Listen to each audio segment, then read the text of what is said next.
Welcome to Half the Battle, and welcome to the first review of the year. We're going back to the comic with issue 56, Jungle Moves. The cover promises plenty of action, and for once, it doesn't really lie to you. The only bit of criticism I have is that Flint is miscolored on the cover. It made me think they were introducing Falcon for a minute there. The opening page answers the question from last issue: was Snake Eyes killed? Of course he wasn't. What the hell did you expect? Yeah, it turns out those grenades they lobbed at him were stun grenades, so he's just knocked out.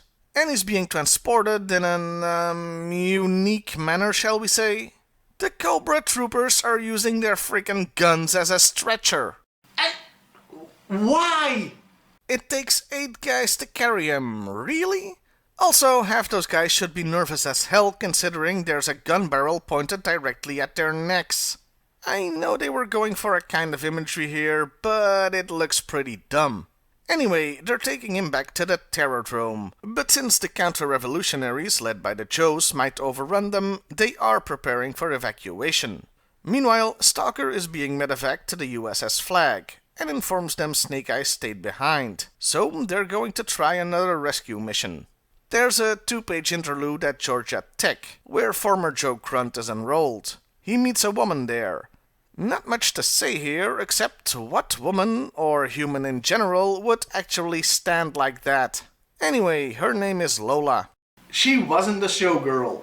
She was an army helicopter mechanic. That's how she knew Grunt was ex-military too. Getting back to the actual plot. The Joe-led rebels begin their assault on the Terrordrome. By the way, the Joes are now Dialtone and Recondo, having switched with the previous Joes. This happened between issues, as the comic points out itself. Also, Dialtone's colors are off-model for some reason. The Cobra Brass are bugging out, but make plans to blow up the base, seeing as they don't want the Joes to discover the real reason they are selling them so cheap. And they don't want us, the readers, to know at this point either, so it's a nice little mystery setup. Joe reinforcements arrive, but Snake Eyes has already been taken away. So that's 2 failed rescue attempts. The Joes are supposed to be the best of the best, right? It's probably a good thing that Snake Eyes doesn't talk, 'cause I imagine he's got some 4-letter words for his colleagues right now. Scarlet elects to capture the base first. Meanwhile, Serpentor is personally leading reinforcements heading to Sierra Gordo to make sure the base is destroyed and their secrets remain safe. He also orders the Baroness to take Snake Eyes to their brand new consulate building in New York, where the brainwave scanner is also going, so they can finally interrogate their prisoner.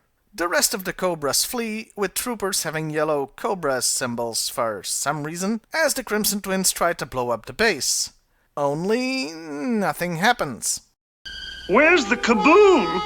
There was supposed to be an earth-shattering kaboom! Yeah, Tripwire got there just in time to stop them exploding the Terrordrome. So now the Joes are gonna explode the Terrordrome. I assure you this makes sense. They're putting the explosives at the seams, with most of the blast force going outward, so the Terrordrome would just fall apart, preserving the pieces for study.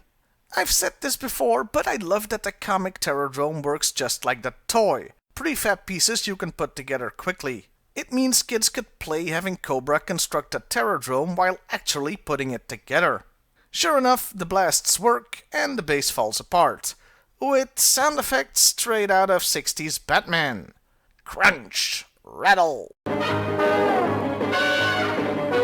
This is being observed by Tomax and Zaymat, but the Joes realize this and believe it could help them. So now they have to get the pieces of the Terrordrome out of there. And you know, this isn't really a running gag of mine, but I have often remarked on how G.I. Joe's answer to everything appears to be explosions. Well, get ready for the motherload of that! First, they explode the parts of the base downhill to a nearby railroad.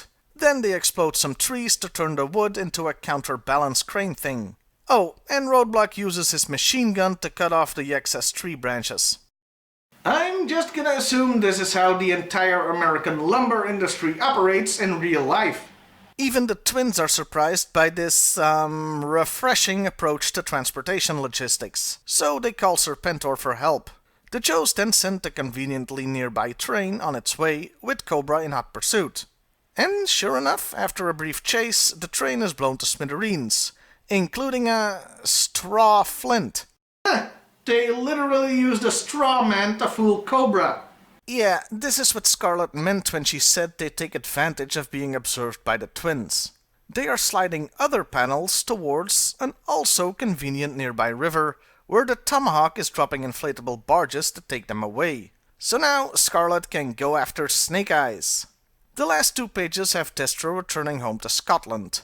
So, next issue, Destro and the rescue of Snake Eyes? Nope.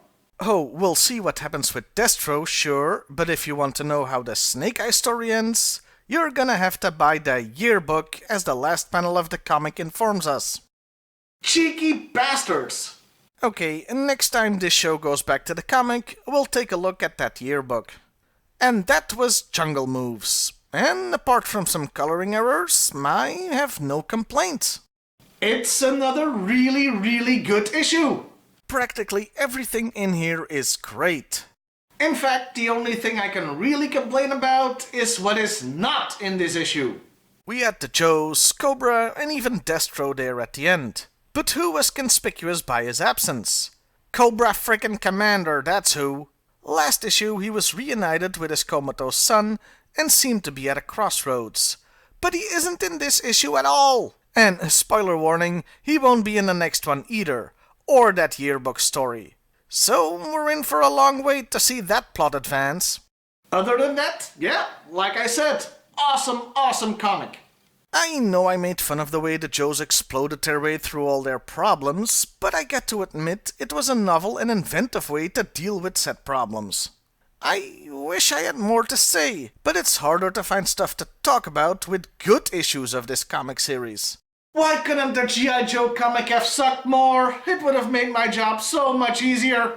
Kidding aside, we're all very lucky the comic turned out so well, especially when you consider its main function was to sell toys. I am always glad to sing the praises of the team that worked on it in general, and Larry Hama specifically, for doing such a wonderful job.